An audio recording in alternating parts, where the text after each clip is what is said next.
Бәріне сәлем, менің каналыма қош келдіңіздер. Бүгін мен сіздермен лаваштан дайындалатын, лаваштан жұқа, өте оңай, дәмді, ішіне начинка салып дайындалатын өзбек ұлтының тағамын жасаймыз.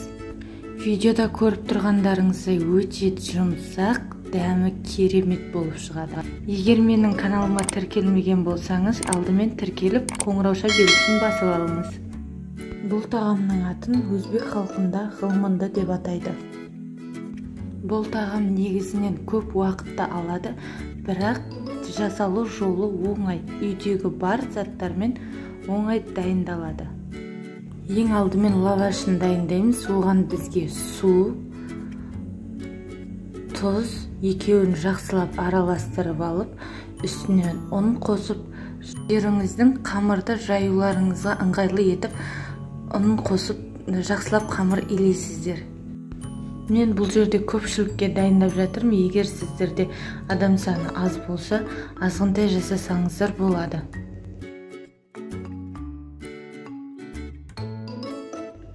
Қамырымды жақсылап илеп, иін қандырып, 3 бөлікке бөліп, тағы да иін қандыруға қойып қоямыз.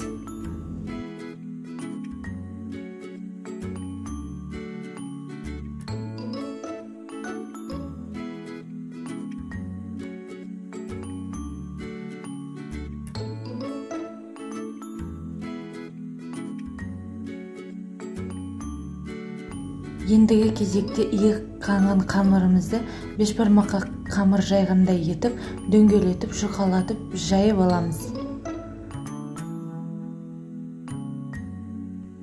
Достар, менің каналымда үй жағдайында оңай және тез дайындалатын түрлі салаттардың, тағамдардың, булочка, печеньелардың рецепттері бар. Сол тағамдарды жасап, үйдегілерді қуантуға болады.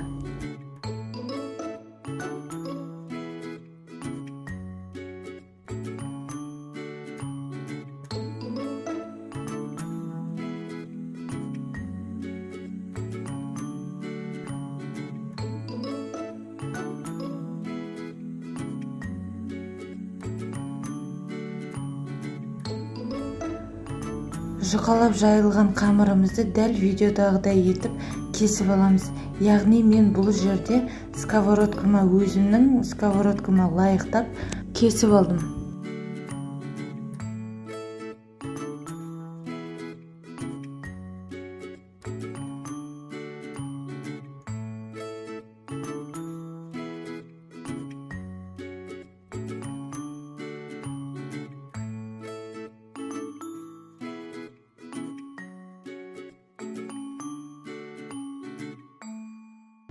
Видеода көріп тұрғандарыңыздай өте жұқа болған.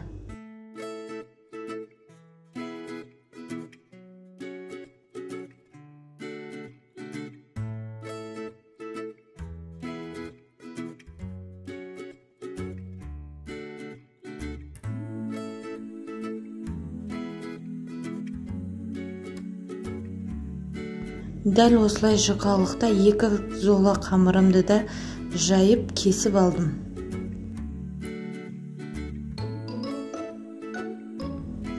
Ендігі кезекте кесілген қамырларымызды қызып тұрған тавада 2 бетін аунатып, қызартып, пісіріп аламыз. Яғни лавашты пісіреміз. Бұл жерде табамызға ешқандай майды сүртпейміз. Майда тек қамырдың өзіне жағатын боламыз. Қамырдың өзіне де майда өте жұқа етіп жағамыз. Сұйық май болу керек. Табамыз міндетті түрде қызуы керек, және де әр қамырды айналдырып, қызылдақ пайда болғанға дейін қызартып пісіру керек. Дәл осындай реттілікпен 3 зола қамырымды пісіріп алдым.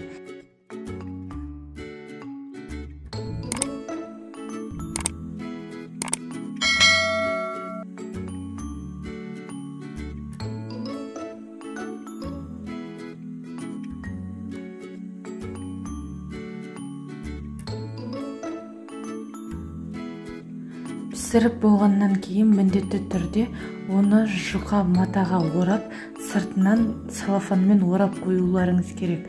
өте жұмсақ болып тұруы үшін өз буына өзі жұмсап тұруы керек. Лавашымызды дайындап орап қойғаннан кейін ішіне начинкасын дайындаймыз. Яғни салмасына бізге 2 литр сүтке 1 шай кесе ұн салып, жақсылап іртігін қалдырмай араластырып аламыз. Енді ыдысымызға құйып, тоқтатпай араластырып тұрамыз піскенге дейін.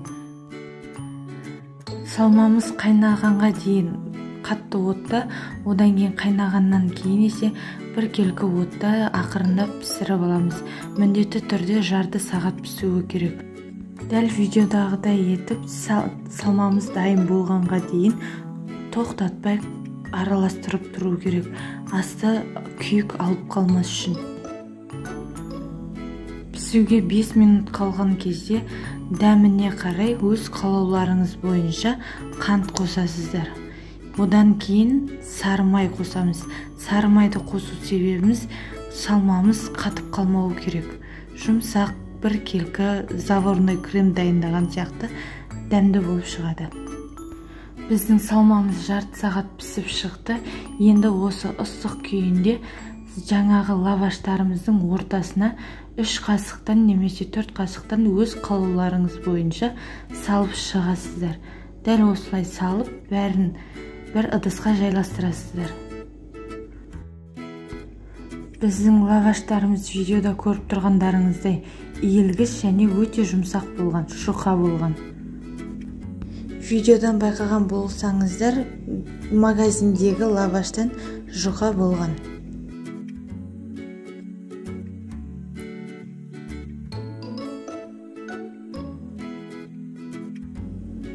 Ендігі кезекте лаваштарымызды қызып тұрған сары майға аунатып пісіріп аламыз. Міндетті түрде майымыз осылай қатты қызып тұруы керек.